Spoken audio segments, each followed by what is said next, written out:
पर्युषण पर्व जैन धर्म के सबसे उत्तम पर्व है। ये पर्व आत्म शुद्धि के रूप में मनाए जाते हैं।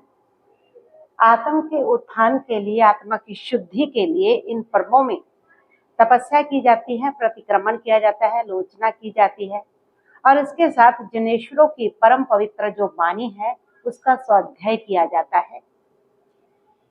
इन पर्युषण पर्व के दिनों में 2 सूत्र जो है वो पढ़े जाते हैं।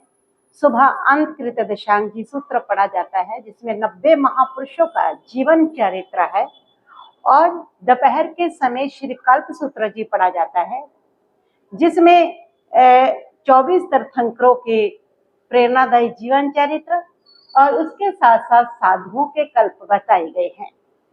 कल्प का मतलब होता है मर्यादा। मर्यादा जीवन को सुरक्षा देती है। मर्यादा का जीवन के अंदर बहुत ज्यादा महत्व है। भद्रवह स्वामी ने तो जहां तक कहा है कि जीवन बहुत अनमोल है, इसको मर्यादा के किले में सुरक्षित रखना चाहिए। जो लोग मर्यादा के साथ जुड़ गए, वो चाहे हरिजन थे चाहे चंडाल जाति में पैदा हुए, वो वंदनीय होंगे। और जो लोग मर्यादाहीन जीवन जिए, वो चाहे कितने ही बड़े विद्वान रहे, लेकिन वह जो लोग है वो राक्षस कहलाए। रावण बहुत बड़ा विद्वान था, लेकिन मर्यादा का उल्लंघन करने के कारण रावण राक्षस कहलाता है। मर्यादा एक प्राकृतिक नियम है कि सारा जो ब्रह्मांड है, सारी जो प्रकृति है, उसका कण कण जो है वो मर्यादा से बंधा हुआ है। इसीलिए ये सारा ब्रह्मांड रहने योग्य है, इसीलिए ये सारी प्रकृति इतनी सुंदर है। जिस समय प्रकृति मर्यादा का उल्लंघन करती है उस समय प्रलय आ जाता है। सूर्य की अपनी मर्यादा है, चंद्रमा की अपनी मर्यादा है, सागर की अपनी मर्यादा है और उसके साथ आकाश की अपनी मर्यादा है। सारे जो पेड़ पौधे हैं, बादलों की अपनी मर्यादा है उनकी। ये सारे मर्यादा में जी रहे हैं, तो इसीलिए सबका अस्तित्व सुरक्षित है। अगर ये मर्यादा का उल्लंघन कर देंगे तो प्रलय आ जाएगा, सबका अस्तित्व खतरे में पड़ जाएगा। इसी प्रकार जब व्यक्ति मर्यादाओं का उल्लंघन करता है, अमर्यादित जीवन जीता है, तो उस समय क्या होता है कि उसके जीवन में भी दुर्गुणों का प्रलय आ जाता है और उस प्रलय के कारण उसके सद्गुण उस प्रलय में बह जाते हैं। इसलिए मर्यादा के साथ जीना ये बहुत जरूरी है। आजकल के जो बच्चे हैं वो समझते नहीं है, वो मर्यादाओं को रूढ़िवादिता कहते हैं, बैकवर्ड कहते हैं और वे मर्यादा का बल्कि उपहास उड़ाते हैं उनको, क्योंकि वो अपने आप को मॉडर्न दिखाना चाहते हैं। लेकिन उनको नहीं पता कि मॉडर्ननेस का इस मर्यादा के साथ कोई संबंध नहीं है, बल्कि जो व्यक्ति मर्यादा से युक्त जीवन जीता वही व्यक्ति मॉडर्न है। वही व्यक्ति जो है वो दुनिया के अंदर कामयाब है, वही व्यक्ति आदर्श है, वही व्यक्ति लोगों के द्वारा सम्मान प्राप्त करता है जो मर्यादा का जीवन जीता है। और मर्यादा के बिना तो आपको इस दुनिया के अंदर जीना ही मुश्किल हो जाएगा। अगर मर्यादा का उल्लंघन मानव समाज ने कर दिया तो होगा क्या, पूरी दुनिया के अंदर चारों तरफ आपको असुरक्षा होगी, आतंक ही आतंक होगा, भय ही भय होगा। आज जितने कोलकाता कांड जैसे और निर्भया कांड जैसे जो हुए हैं, ये वही लोग, उन लोगों ने ये कांड किए हैं जो लोग अपनी मर्यादा का उल्लंघन किया, जो लोगों को मर्यादाओं का ही पता नहीं है, जो लोग मर्यादा को तोड़ते हैं, ऐसे लोग ही किसी का रेप करते हैं, ऐसे लोग ही किसी का मर्डर करते हैं, ऐसे लोग ही आतंक फैलाते हैं, ऐसे लोग ही भय फैलाते हैं। मर्यादा नहीं होगी तो परिवार परिवार नहीं रहेगा, समाज समाज नहीं रहेगा, मानव मानव नहीं रहेगा। मानव अगर कोई बनता है, महामानव बनता है, तो वो मर्यादाओं से जुड़ करके ही महामानव बनता है। मर्यादा हमें सुरक्षा देती है। आज जो सुरक्षा फील होती है हमें, वो मर्यादाओं के कारण होती है। इसलिए मर्यादा जो होती है वो जीवन में बहुत महत्वपूर्ण होती है।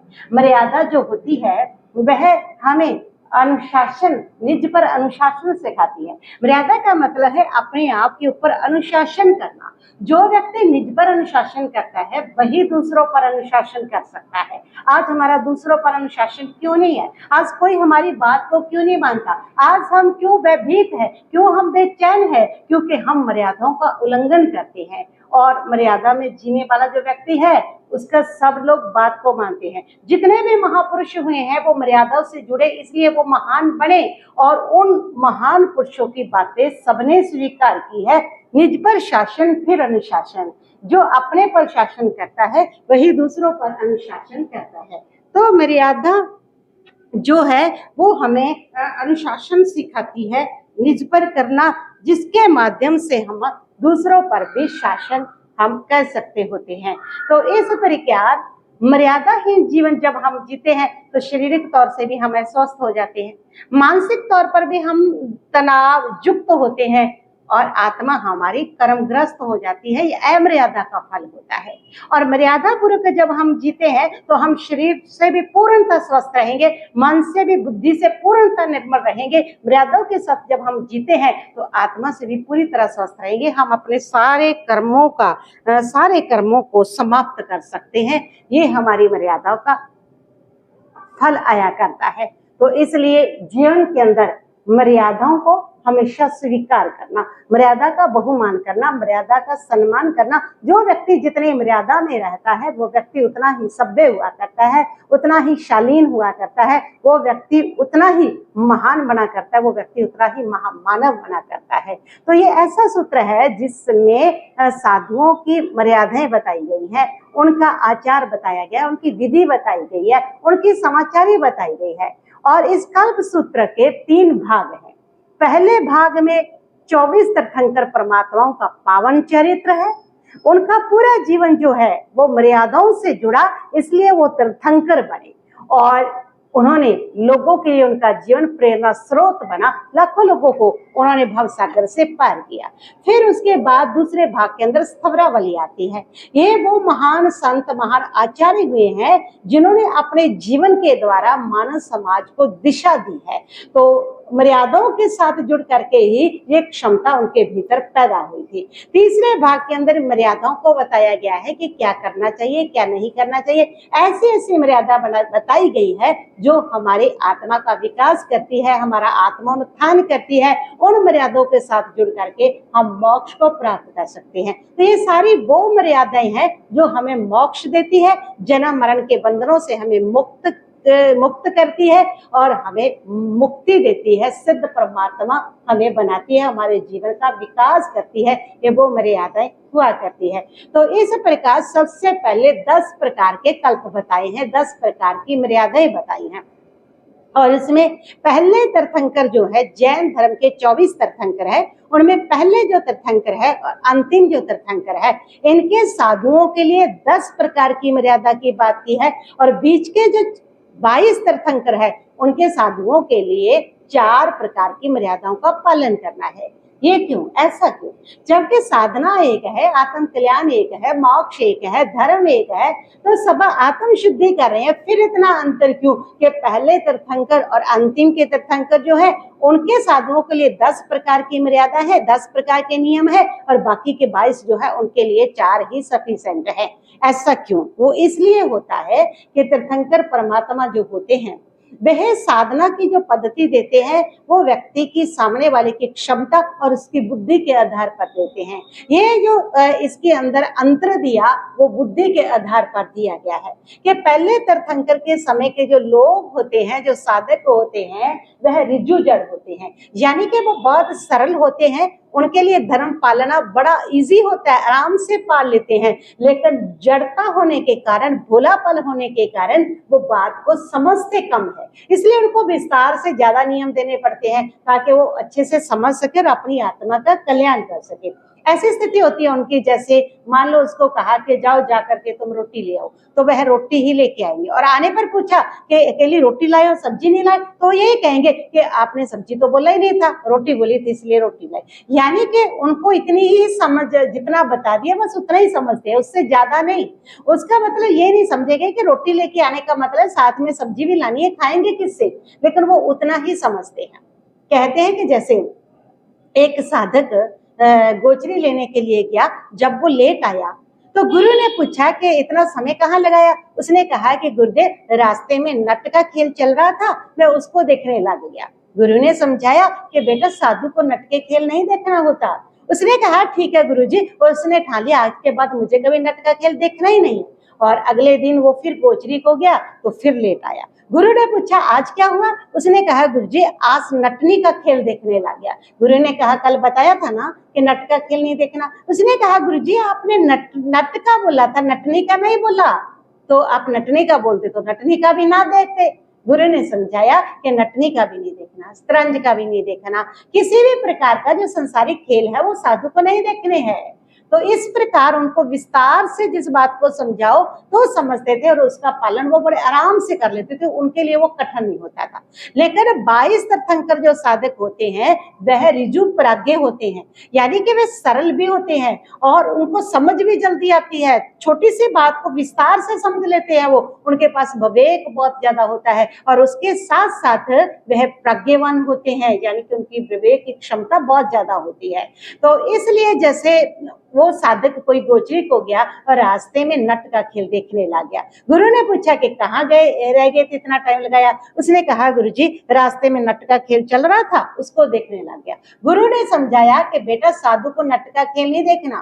तो वो समझ गया कि साधु को नट का खेल भी नहीं देखना, नटनी का भी नहीं देखना, शतरंज का भी नहीं देखना, किसी भी प्रकार का जो खेल है वो साधु को नहीं देखना। यानी कि वो एक छोटी सी बात से पूरा विस्तार समझ गया कि खेल का मतलब किसी भी प्रकार का है वो साधु को नहीं देखना होता। तो 22 प्रकार के जो साधक होते हैं वो इतनी प्रज्ञा वाले, इतने ज्यादा बुद्धि वाले होते हैं। तो सबसे लास्ट वाले तीर्थंकर के जो साधक होते हैं उनको बक्कर जड़ कहा गया है, यानी कि उनको धर्म की बात बहुत समझ भी नहीं आती, जड़ है वो, जड़ता है और उनके पास सरलता भी नहीं है, बल्कि वो बक्कर है, टेढ़े मेढ़े हैं, यानी कि वो रास्ते निकालते हैं, उनसे पालन नहीं होता। पालन करना उनके लिए, धर्म का पालन करना बड़ा कठिन है, नियमों का पालन करना, मर्यादाओं का पालन करना उनके लिए कठिन है। तो इसलिए वो बीच में फिर टेढ़े रास्ते निकालते हैं। जैसे एक शिष्य गया गोचरी लेने के लिए, रास्ते में वो देखने लग गया नट का खेल। गुरु ने पूछा कि क्या बात है, लेट क्यों आए? उसने कहा कि गुरुजी नट का खेल देख रहा था। गुरु ने कहा कि साधु को नट का खेल नहीं देखना। उसने कहा ठीक है नहीं देखूंगा। अगले दिन फिर जाता है, नटनी का खेल हो रहा था, वो देखने लग गया। गुरु ने पूछा लेट क्यों हुआ? उसने कहा नटनी का खेल चल रहा था। गुरु ने कहा कि कल तुमने कहा था ना कि नट का खेल नहीं देखना। उसने तर्क दिया कि सिर्फ आपने नट का बोला था, नटनी का थोड़ी बोला था, आपने जो बोला था वो नहीं किया है। यानी कि वो समझता तो है कि कोई भी खेल नहीं देखना, लेकिन वो उसको कठिन लगता है कि इस प्रकार अपने ऊपर नियंत्रण करना, अपने ऊपर कंट्रोल करना, अपनी वृत्तियों को संवारना कठिन लगता है, उसका आचरण कठिन लगता है। इसलिए वो इसमें किंतु परंतु करता है, इसलिए वो इसमें तर्क निकालता है, इसलिए उसमें रास्ते निकालता है।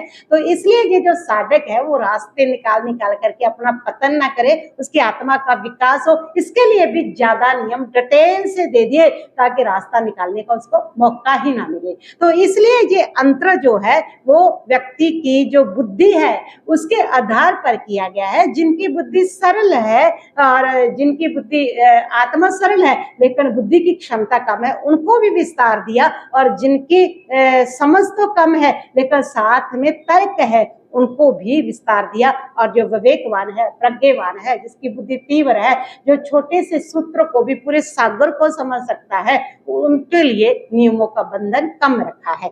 तो ये 10 प्रकार के नियम जो है वो बताए हैं। इसमें है पहला जो है वो है अचेल के। अचेल के जो है वो कहा जाता है कि वस्त्र, 2 प्रकार के मुनि है, जिनकल्पी। जिनकल्पी मुनि को वस्त्र नहीं कल्पता है, वो नहीं रखता है। स्थविर कल्पी जो होते हैं उनके लिए भी वस्त्रों की मर्यादा रखी गई है। पहले तीर्थंकर अंतिम तीर्थंकर के साधुओं के लिए है ये कि उनको सफेद वस्त्र पहनना है, मात्र 3 चद्दर रखनी है, और वो भी बिल्कुल सस्ते वाला वस्त्र पहनना है, कॉटन का वस्त्र पहनना है, रेशमी महंगे वस्त्र नहीं पहनने हैं, महंगा वर्क किया हुआ उसको नहीं पहनना है, यानी कि सादा पहनना है। ये पहले तीर्थंकर और अंतिम के तीर्थंकर के साधकों के लिए है।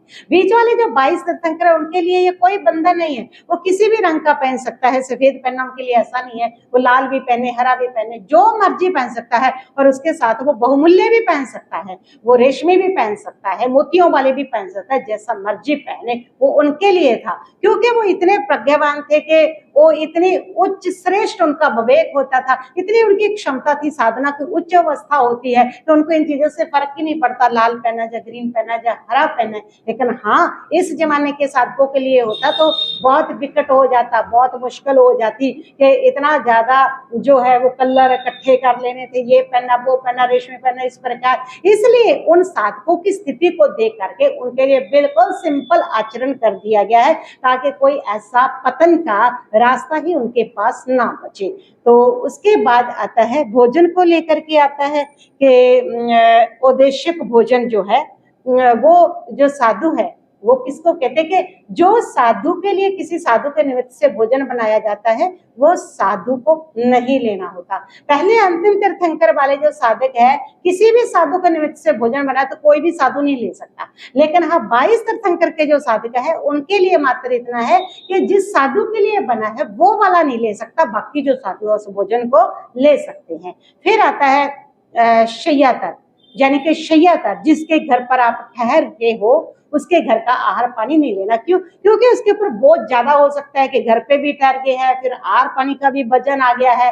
तो इस प्रकार ये दोनों के लिए, सभी के लिए है। पहले अंतिम तीर्थंकर 22 साधकों के लिए भी है कि शय्यातर का आहार नहीं लेना, राजपिंड नहीं लेना। राजपिंड राजे का आहार, क्योंकि उससे तामसिक भोजन होता है, बहुत ज्यादा स्निग्ध भोजन होता है, बहुत पौष्टिक भोजन होता है, तो उससे जो तामसिक विचार है वो पैदा हो सकते हैं। और इसलिए वो जो पहले अंतिम तीर्थंकर उनके लिए वो जो राजपिंड का भोजन है वो मना किया गया है कि उनको नहीं लेना है। और उसके बाद आता है कृतिकर्म। कृतिकर्म कहा गया है कि यदि 2 व्यक्ति दीक्षा लेते हैं और एक व्यक्ति जो है वो पहले दीक्षा ले चुका, वो उम्र से छोटा है, दूसरा बाद में लेता है वो उम्र से बड़ा है, तो जो छोटा है जो बाद में दीक्षा ले उसको उस छोटे को वंदना करनी पड़ेगी। यानी कि इसमें उम्र का मतलब नहीं है, उम्र का संबंध नहीं है, संयम का संबंध है कि जिसने पहले संयम ले लिया, जिसने पहले धर्म आराधना कर ली वो बड़ा हो गया। वो चाहे उम्र से छोटा है, चाहे कैसा भी है, वो चाहे किसी छोटी जाति का जो भी है, मतलब कि वो बड़ा है। और जो बाद में दीक्षा ले रहा है वो चाहे उम्र से बड़ा है, चाहे पद से बड़ा है, चाहे जाति से बड़ा है, वो उसी को वंदना करेगा। ये कृतिकर्म कहा गया। ये सारे साधकों के लिए, सभी तीर्थंकर के साधक इस नियम का पालन करते हैं। और उसके बाद आता है व्रत कल्प। व्रत कल्प के अंदर बस इतना अंतर रखा है कि पहले और अंतिम तीर्थंकर जो है उनके लिए 5 व्रत का पालन करना जरूरी है, और बीच वाले जो 22 तीर्थंकर होते हैं उनके लिए 4 महाव्रत का पालन करना है। तो 5 महाव्रत है अहिंसा का पालन करना, सत्य का पालन करना, अस्त्य का, ब्रह्मचर्य का और अपरिग्रह का।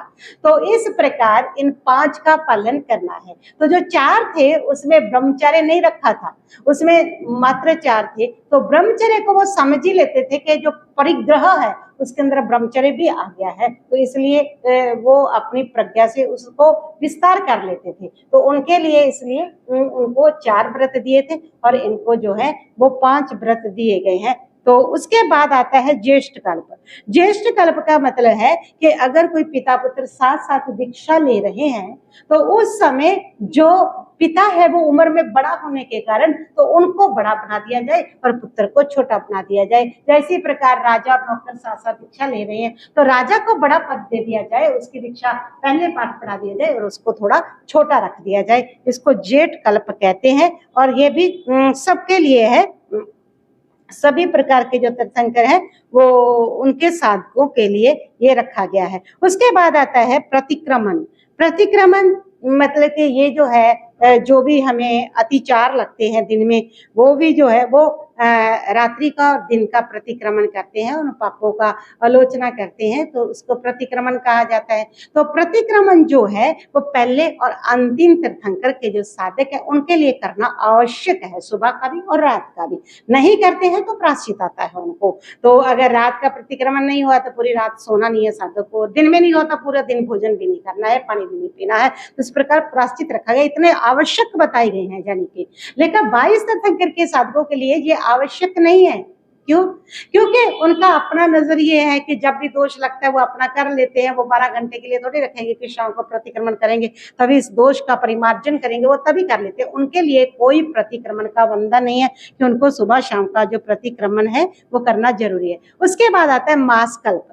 पहले और अंतिम तीर्थंकर के जो साधक है उनके लिए ये मास कल्प बना हुआ है कि जिस समय वो 8 महीने विचरण करते हैं चतुर्मास के बिना, तो उस समय जो साधु होते हैं वो 1 महीने महीने से एक दिन कम यानी कि 28-29 दिन एक जगह पर रह सकते हैं। और जो साध्वी जी होते हैं महीने से 2 दिन कम तो 58 दिन तक यानी कि वो एक जगह पर रह सकते हैं, उसके बाद उनको विहार करना होता है। लेकिन 22 तीर्थंकर के जो साधक है उनके लिए ये कोई नियम नहीं है, वो कितना भी ठहर सकते हैं, कितना भी जब मर्जी चाहे वो विहार कर सकते हैं। उसके बाद आता है पर्युषण कल्प यानी कि वर्षावास, चतुर्मास का होना। पहले और अंतिम तीर्थंकर के जो साधक होते हैं उनके लिए ये जो चतुर्मास है, जो वर्षावास है, उसका बंधन है कि उनको करना है। लेकिन 22 जो तीर्थंकरों के साधक है उनके लिए चतुर्मास का कोई बंधन नहीं है। वो अपने विवेक से देख लेते हैं, बरसात नहीं हो रही है, सब ठीक है तो वो विहार कर लेते हैं, बरसात हो रही है, जीवों की उत्पत्ति है तो वो रुक जाते हैं। तो इस प्रकार ये 10 प्रकार के कल्प हैं। इनमें 4 कल्प जो है वो 22 तीर्थंकरों के साधक भी पालते हैं, लेकिन पहले और अंतिम तीर्थंकर के जो है उनके लिए 10 के 10 जो कल्प है उनको पालना आवश्यक होता है। तो उसके बाद जो चतुर्मास किया जाता है, चतुर्मास में बहुत सारी मर्यादा होती है कि कहाँ चतुर्मास करना है साधक को। तो 13 स्थान उसके लिए बताए हैं कि वो 13 स्थानों 13 बोल जो है वो होने जरूरी होते हैं, जहाँ पर जो साधु है उसको चतुर्मास करना है उसको वो दिखे। तो जैसे जहाँ पर अधिक कीचड़ ना हो वहां पर वो अपना चतुर्मास संपन्न करें। तो क्योंकि यदि ज्यादा नाले होंगे, कीचड़ होंगे तो उसमें साधु जब गोजरी को जाता है तो प्रार्थना होने का डर रहता है, गिरने का डर रहता है। तो इस प्रकार उससे उनकी प्रार्थना होती है। जहाँ समुष्म जीवों की उत्पत्ति विशेष ना हो वहां पर वो चतुर्मास ना करे, यानी कि जहाँ बहुत जीव उत्पन्न हो रहे हैं, जहाँ पर सोच वगैरह जाने की ठीक जगह नहीं है वहां पर भी चतुर्मास ना करें। यहाँ चतुर्मास कार्य पौषशाला में स्त्री पशु वगैरह बंधे हुए हैं, उनका निवास स्थान है, तो वहां चतुर्मास ना करें। तो यहाँ गोरस पर्याप्त हो, यहाँ के लोग अच्छे हो, यहाँ वैद्य भी भद्रिक हो, अच्छे से दवाई देने वाला हो, यहाँ दवा भी मिलती हो, ऐसी जगह पर चतुर्मास करें। गृहस्थी घी धन धान्य आदि से भरपूर हो, यानी कि ऐसी जगह चतुर्मास ना करें जहाँ पर लोग भूखे मर रहे हैं, वो खुद ही मर रहे हैं, तो तुम्हें कहाँ से आहार पानी तुम्हारी व्यवस्था करेंगे। यानी कि संपन्न लोग हो वहां पर वो अपना चतुर्मास करें। यहाँ चतुर्मास कर रहे हैं, वहां का राजा जो है, वहां का हेड जो है, उस नगर का शहर का वो न्याय प्रिय हो, मध्यात्वी का जहाँ ज्यादा जोर ना हो, ऐसी जगह पर ना बैठे जहाँ पखंड मत वाले बहुत सारे लोग रह रहे हैं, उनके बीच में तुम अपनी बात करोगे तो वो तुम्हारे प्रति षड्यंत्र रचेंगे और तुम्हारा विरोध करेंगे। ऐसे मिथ्यात्वियों के बीच में चतुर्मास ना करें। आहार पानी जहाँ पर आराम से मिल सकता है वहां चतुर्मास करें।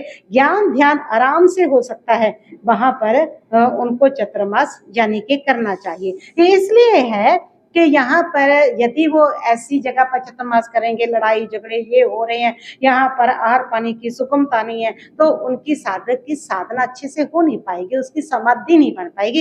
इसलिए चतुर्मास कैसी जगह पर करना है, कैसा क्षेत्र होना चाहिए, वो भी यहाँ पर बताया गया है। और ये भी बताया गया है इस कल्प सूत्र के अंदर है कि जो चतुर्मास करते हैं मुनि विहार, मतलब कि वर्षावास करते हैं, 4 महीने एक स्थान पर रहते हैं, तो वहां पर उनको उसमें वो विहार कब कर सकते हैं या नहीं। तो बताया है कि चतुर्मास करना है, चतुर्मास में विहार नहीं करना, एक ही जगह पर रहना। लेकिन हाँ, अगर उस चतुर्मास में कोई उपद्रव हो गया है, कोई मुसीबत आ गई है, तो चतुर्मास में वो विहार कर सकता है साधु। जैसे 1947 का जब भारत और पाकिस्तान का विभाजन हुआ था ना, तो उस समय भी चतुर्मास में बहुत सारे साधुओं ने विहार किया था। पाकिस्तान से भारत आए थे और भारत में भी ऐसे जो एरिया थे जहां पर उनको लगता था कि ये पाकिस्तान में आ सकता है, तो वहां से भी विहार किए गए थे। तो इस प्रकार परमात्मा ने मरने के लिए नहीं कहा कि तो भाई मर जाओ, भाई अपना अपमान करवा लो।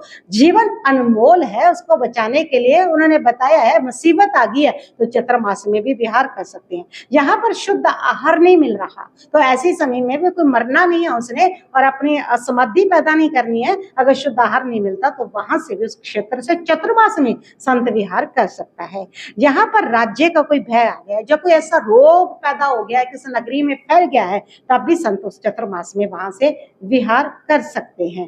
तो यहाँ पर भूमि ठीक नहीं है, बहुत सारे जीवों की उत्पत्ति होगी है, जीव राशि पैदा होगी है, तो ऐसी जगह से भी जो संत हैं वो किन्हीं कारणों से इन कारणों को लेकर के विहार कर सकते हैं। तो ऐसे कुछ बीच में अपवाद बताई हैं कि यदि ये मर्यादा है कि चतुर्मास में 4 महीने एक जगह पर रहना है, लेकिन हाँ, अगर कोई ऐसा उपद्रव हो गया, कोई मुसीबत आ गई, शुद्ध आहार पानी नहीं मिल रहा है, तो ऐसी स्थिति में कोई रोग आ गया है, तो ऐसी स्थिति में वो चतुर्मास में भी विहार कर सकते हैं। तो इस प्रकार के जो कल्प हैं वो बताए हैं। और उसके बाद नमकार महामंत्र का उच्चारण किया गया है मंगलाचरण के लिए। तो उसके बाद जो है नमकार महामंत्र के बाद 24 तीर्थंकर परमात्मा की जो जीवन चरित्र है वो प्रारंभ होते हैं। तो सबसे पहले जो ग्रंथकार है उसने भगवान महावीर स्वामी का जीवन चरित्र जो है उसको बताया, उसके बाद भगवान पारसनाथ का, और उसके बाद अरिष्टनेमी भगवान का, फिर सबसे लास्ट में भगवान ऋषभदेव का। तो 24 तीर्थंकर में जब सबसे पहले तीर्थंकर तो भगवान ऋषभदेव हुए हैं, तो सबसे पहले उनका वर्णन करना चाहिए, लेकिन नहीं, सबसे पहले भगवान महावीर का वर्णन किया गया।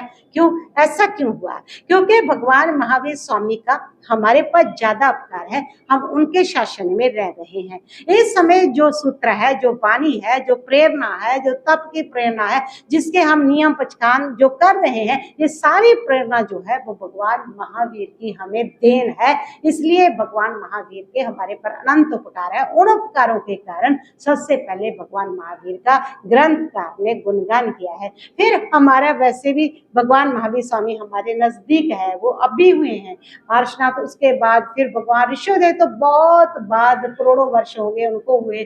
तो इतने समय के दौरान उनके बीच में बहुत सारी जो बातें हैं, उनका जीवन चरित्र जो है वो मिस हो जाते हैं, तो उसमें कुछ मिक्स हो जाता है, और उनकी जो वाणी है वो भी पूरी तरह से उपलब्ध नहीं होती है। तो महावीर की वाणी ही उपलब्ध होती है, उसी के अनुसार हम अपने संयम का परिपालन करते हैं, अपना धर्म आराधना कर रहे हैं। इसलिए महावीर के उस उपकार को देखते हुए सबसे पहले भगवान महावीर का इसके अंदर वर्णन किया गया, उनका जीवन चरित्र सुनाया गया है। महापुरुषों के जीवन चरित्र हमें जब भी मिले सुनने चाहिए, क्योंकि इसलिए सुनने चाहिए कि महापुरुषों के जो जीवन चरित्र होते हैं ना, वो हमारे प्रेरणा के सूत्र होते हैं। उससे हमारे जीवन का निर्माण होता है, हमारा जीवन आदर्श बनता है। महापुरुषों के चरित्रों से हमें बहुत सारी प्रेरणा मिलती है कि जिंदगी को किस प्रकार आदर्श में बनाया जा सकता है, कैसे जीवन का विकास किया जा सकता है, कैसे आत्मा का उत्थान किया जा सकता है। इसलिए उनके चरित्रों से इतनी प्रेरणा मिलती है, तो उस प्रेरणा को पा करके हम विकास करते हैं। इसलिए महापुरुषों का जो जीवन चरित्र है वो खुले दिल से हर किसी को सुनना चाहिए। कोई भी महापुरुष है उसका जीवन चरित्र सुनना चाहिए। आप महापुरुष के जीवन चरित्र में आपको प्रेरणा ही मिलेगी, चाहे वो राम का जीवन चरित्र है, श्री कृष्ण का जीवन चरित्र है, बुद्ध का जीवन चरित्र, जो भी महापुरुष हुए हैं उनके जीवन चरित्रों से आपको जीने का ढंग मिलेगा, आपको जीने की प्रेरणा मिलेगी। ऐसे ऐसे सूत्र मिलेंगे कि कैसे उन्होंने वो विकास किया, और उससे हम भी अपने जीवन का विकास कर सकते हैं। तो महापुरुषों का जीवन चरित्र इसलिए हमें सुनना चाहिए। भगवान महावीर स्वामी का जीवन चरित्र प्रारंभ करते हैं ग्रंथकार। भगवान महावीर स्वामी महावीर कैसे बनते हैं, परमात्मा कैसे बनते हैं? एक ही दिन में नहीं वो कोई परमात्मा बन गए, उनके पीछे उनकी बहुत सारे जन्मों की साधना रही है। उस साधना से ही वह परमात्मा बन करके हमारे सामने प्रकट होते हैं। भगवान महावीर स्वामी की आत्मा भी हमारी तरह पहले जीवात्मा ही थी, एक प्रकार की जीवात्मा थी, हमारी तरह ही संसार में परिभ्रमण कर रही थी। अनंत पुद्गल परावर्तन उनकी आत्मा ने भी की है। व्यवहार राशि में थी, निगोद में थी उनकी आत्मा, अनंत काल तक वहां पर रही, फिर वहां से निकली, फिर बादर निगोद के अंदर परिभ्रमण किया, पृथ्वी का या पकाए थे, अनंत काल तक इसके अंदर परिभ्रमण करती रही। फिर उनका जो है वह परिपक्व काल उनका आता है, उनका ऐसा समय आता है। इस प्रकार घूमते घूमते वो आत्मा अकाम निर्जरा करती है कर्म की, और करते करते वह अपना प्रारंभ करती है विकास की यात्रा। यहाँ विकास की यात्रा शुरू होती है, वो वहां से होती है जब आत्मा को सम्यक दर्शन होता है। इसलिए पूर्व में कितने पुद्गल प्रावर्तन किए, कितने जन्म हुए हैं, वो कोई भी ग्रंथ नहीं बता सकता, कोई भी महापुरुष नहीं बता सकता, क्योंकि वो अनंत हुए, वो गिनते ही नहीं जा सकते। तो जो गिने जाते हैं वो तब से गिने जाते हैं जब आत्मज्ञान होता है, जब सम्यक दर्शन होता है, जब आत्मा का विकास प्रारंभ होता है, तब से जन्म गिने जाते हैं। तो भगवान महावीर स्वामी की आत्मा ने जहां से विकास प्रारंभ किया, तो वहां से उनके जन्मों की गिनती शुरू होती है, और वो 27 भव उनके बताए गए हैं। स्थायी स्वभाव में पहला भाव उनका जो था वो नए सार का था। यही भाव था उनका, यहाँ पर उनकी आत्मा ने सम्यक दर्शन का स्पर्श किया है, यहाँ पर उनको आत्म ज्ञान हुआ है, अपने आत्म स्वरूप की प्रतीति हुई है, और यहीं से उनकी जो यात्रा है वह प्रारंभ होती है, विकास की यात्रा प्रारंभ होती है। तो ये महावदेव क्षेत्र में नए सार नाम के व्यक्ति बनते हैं, और जन्म से ही इनको अच्छा परिवेश मिलता है, अच्छे माता पिता मिलते हैं जो उनको अच्छे संस्कार देते हैं, और इस आत्मा ने विकास करना है, सम्यक दर्शन को पाना इस भाव के अंदर, इसलिए पहले ही उनकी जो आत्मा है, उपादान है, वो इसके लिए तैयार हो गया है, और उनका स्वभाव पहले से वैसा है, इसलिए उनको ग्राम चिंतक भी कहा गया है। ग्राम चिंतक वो व्यक्ति होता है जो पूरे गांव की चिंता करता है, उनके सुख दुख की चिंता करता है, उनके सुख दुख का हल भी करता है, सुनता भी है, दुख दूर भी करता है। कई लोग होते हैं, स्वभाव से होते हैं कि वो कोई भी है उसका दुख उसको पता चल गया, वो झट से उसका काम करने निकल जाते हैं, चले जाते हैं, जबकि घर वाले बाकी लोग उसको लड़ते रहते हैं कि फ्री का सबकी सेवा करता फिर रहा है, सबका दास बना फिर रहा है, सबका नौकर बना फिर रहा है, लेकिन उनको नहीं पता होता ये उस आत्मा की विकास की अवस्था होती है कि वो सबका दुख दूर करना चाहता है, सबको सुख देना चाहता है, ये उस आत्मा की विकास की अवस्था होती है। तो ऐसे थे वो नए सार, इसलिए उनको लोग ग्राम चिंतक कहते थे कि सारे गांव की वो चिंता करते थे, और वे लकड़ियां ला करके दरवाजे बनाते थे और लोगों के महल में सजाते थे। और एक दिन राजा ने उनको आदेश दिया कि मेरे महल में लकड़ी के दरवाजे चाहिए, इसलिए अच्छी सी लकड़ी लेकर के आओ। तो बहुत सारे साथियों को लेकर के वो चलता है। एक नियम था उनका कि भोजन करने से पहले वो अपने भोजन में से पहले किसी अतिथि को दे करके, किसी गरीब को, किसी दुखी को, किसी पशु पक्षी को दे करके वो फिर खाता था। अपने इस नियम पर वो बड़ा दृढ़ था, बड़ा पक्का था कि वो कहते थे कि प्राण जाए पर प्रण ना जाए। तो इस प्रकार वह चला आज लकड़ी लेने के लिए। तो दोपहर होगी, लकड़ियां लेते लेते भोजन का समय हुआ, भोजन बनाया गया। तो उनके जो कर्मचारी थे उन्होंने उनको संदेश लगाया कि भोजन आपका तैयार है, अब भोजन कर लीजिए। उन्होंने जब भोजन करने के लिए आए तो उनको ध्यान आया कि मैंने पहले दे करके खाना है, ये मेरा नियम है। तो जैसे ही उन्होंने देखा तो वहां पर जंगल में कोई नहीं है, कोई परिंदा ही नहीं है जिसको डाल दिया जाए, तो कोई नहीं है, उसका नियम पूरा नहीं हो रहा। तो उन्होंने उस समय उसको छोड़ दिया कि मैं अभी खाना नहीं खाऊंगा, पहले किसी को दे करके खाऊंगा। ये नियम की दृढ़ता होती है, और इस प्रकार नियम की दृढ़ता ही उनका आगे विकास करती है। हम लोग कितने जल्दी नियम से शिथिल हो जाते हैं कि अगर हमें नहीं मिला था हम सोचते कोई बात नहीं, कल को 2 जनों को दे देंगे, डबल दे देंगे, लेकिन आज तो खा लें। तो इस प्रकार जो लोग अपने नियम को दृढ़ नहीं रखते ना, तो वो विकास भी नहीं कर पाते हैं, उनकी आत्मा सबल नहीं बनती। नियम की दृढ़ता इसलिए ही रखनी होती है ताकि हमारी आत्मा उतनी ही सबल, उतनी ही मजबूत बनती है जितनी हमारे अंदर किसी नियम को पालने की दृढ़ता होती है। तो ये आत्मा जो है वो विकास कर रही है, इसलिए उनके अंदर बहुत ज्यादा दृढ़ता है अपने नियम की, और वो भोजन नहीं करते हैं, वो ढूंढते हैं इधर उधर, जंगल में कोई मिल जाए उसको देके खाओ।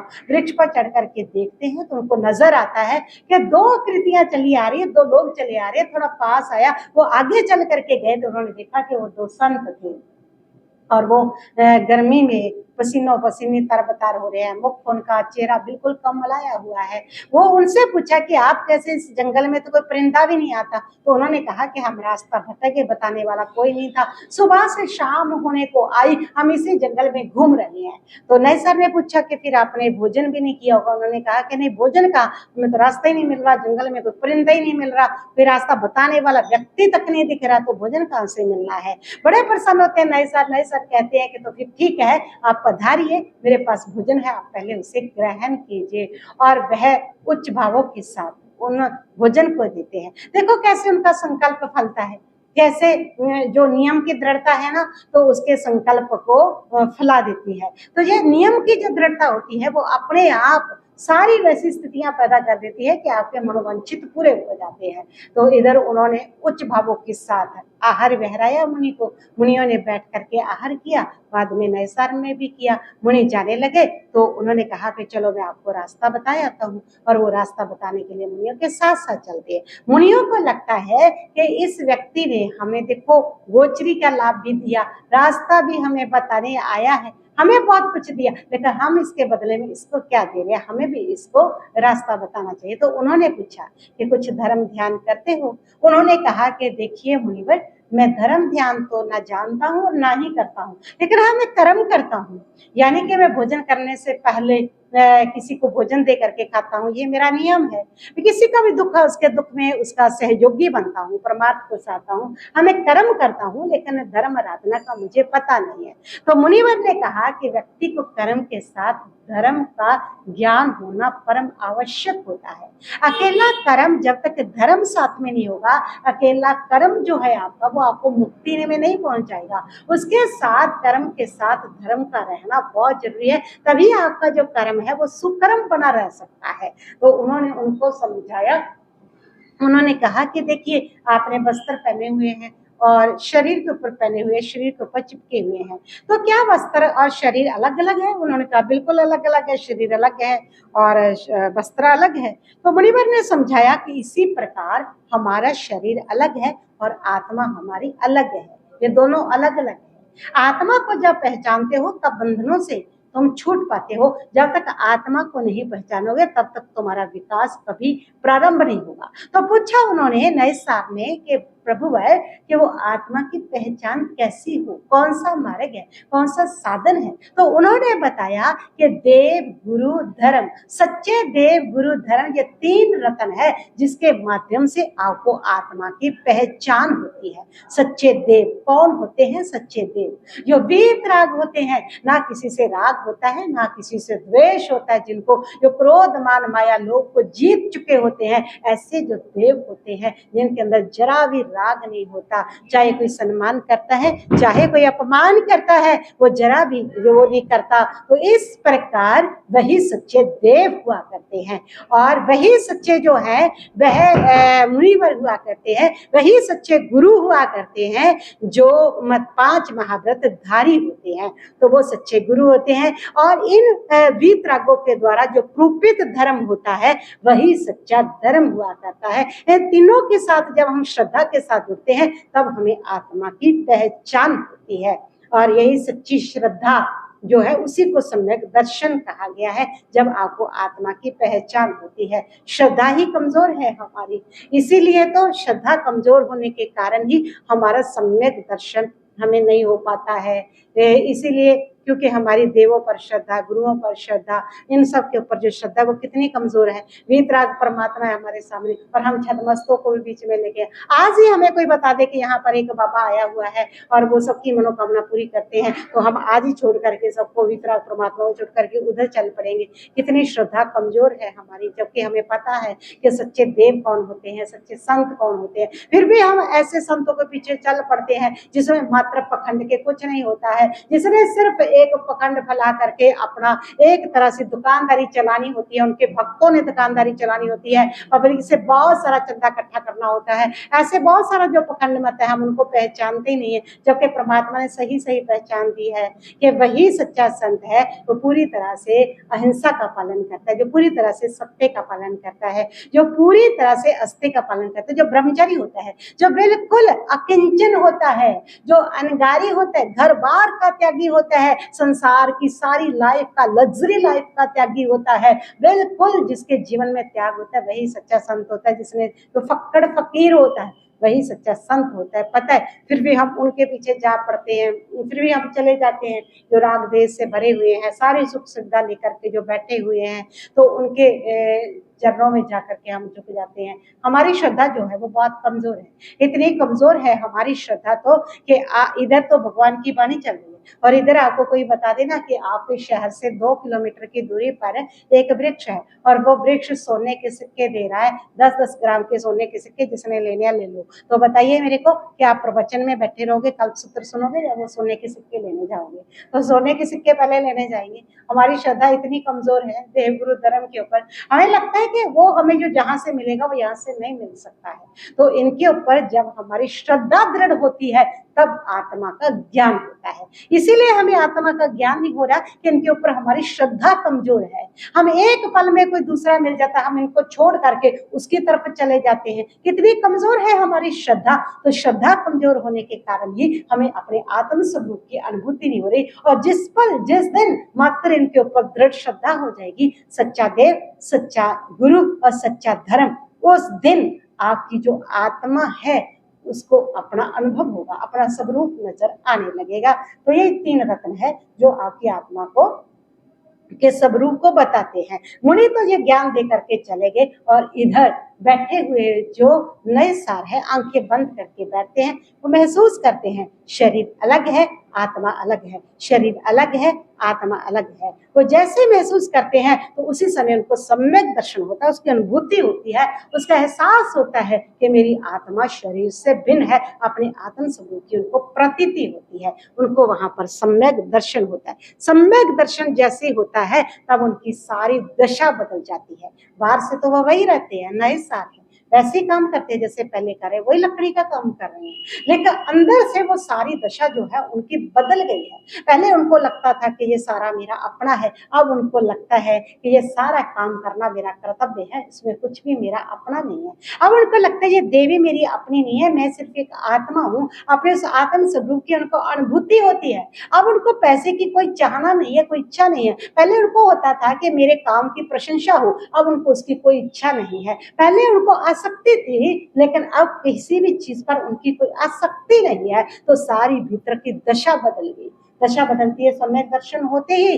दशा बदल जाती है। शम, संवेग, निर्वेद, आस्तिक के अनुकंपा ये पैदा हो जाते हैं, यानी कि शायद शांत हो जाते हैं, और संवेग पैदा हो जाता है, मुक्ति जाने की तीव्र अभिलाषा। निर्वेद अनासक्ति पैदा हो जाती है, किसी से अटैचमेंट, लगाव बाह्य पदार्थों से नहीं रहती है। उसके सही स्वरूप का ज्ञान हो जाता है कि ये मेरा अपना है ही नहीं, जो मेरा अपनी आत्मा है उसके स्वरूप का उसको भान हो जाता है। तो ऐसी भीतर की दशा पूरी तरह से चेंज हो जाती है, और भीतर की दशा चेंज होने से वो घर में इस प्रकार रह रहे हैं जैसे कमल कीचड़ में रहता है लेकिन कीचड़ से अलग रहता है। इसी प्रकार वो घर में रहते हैं, संसार में रहते हैं, लेकिन उनके भीतर ना घर है ना संसार है, उसमें रह करके वो उससे अलग रहते हैं। तो इस प्रकार वो घर में रह करके साधु जैसा जीवन जीते हैं। अंतिम समय समाधि के साथ देह का विसर्जन करते हैं और पहले देवलोक में पहुंचते हैं।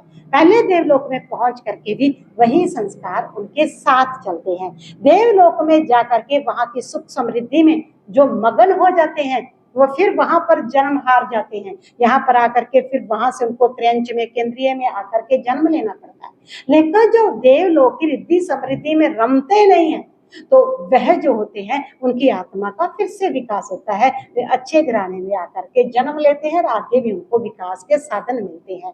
तो यहाँ जो संस्कार थे उनके अनासक्ति के, वो संस्कार हमारे परभाव में साथ चलते हैं। इसीलिए कहा जाता है कि अपने संस्कारों को सुधारो, अपने संस्कारों को अच्छे संस्कार बनाओ, ये संस्कार तुम्हारे साथ अगले जन्म तक चलेंगे। अगले जन्म क्या, हर जन्म तक वो साथ रहते हैं। अगर कोई दूसरे संस्कार बीच में बुरे मिक्स हो जाते हैं, वो एक बार उसको आच्छादित कर देते हैं, लेकिन फिर कोई निमित्त मिलते वो संस्कार जागृत हो जाते हैं। जो संस्कार धारणा बना लोगे वो आपकी कहीं जाएगी नहीं, वो समय समय पर आकर के आपको जगाती रहेगी। तो उनके वो संस्कार, निर्लिप्तता के संस्कार, अनासक्ति के संस्कार, वो संस्कार वहां पर भी साथ जाते हैं। इसलिए देवलोक में वहां की समृद्धि के साथ उनको कोई लगाव नहीं है, उनको वह अपना नहीं मानते हैं। वहां पर वो तीर्थंकरों की भक्ति करते हैं, उनकी स्तुति करते हैं, उनके प्रवचन सुनने जाते हैं। इस प्रकार महान पुण्य का उपार्जन करते हैं, अपनी आत्मा का विकास करते हैं, और वहां से तीसरे भाव में